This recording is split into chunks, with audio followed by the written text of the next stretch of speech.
10वी परीक्षेच्या खरं तर पहिल्याच दिवशी मराठी विषयाचा पेपर राज्यातील काही शहरांमध्ये फुटलाय। या पेपर फुटी प्रकरणाची गंभीर दखल राज्य शासनाने घेतली आहे।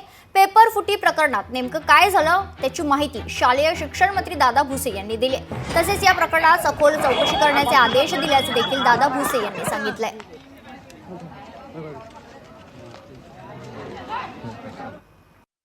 कॉपीच्या घटना संपन्न झालेल्या असेल तर तिथे निश्चितपणे कठोर कारवाई केली जाईल।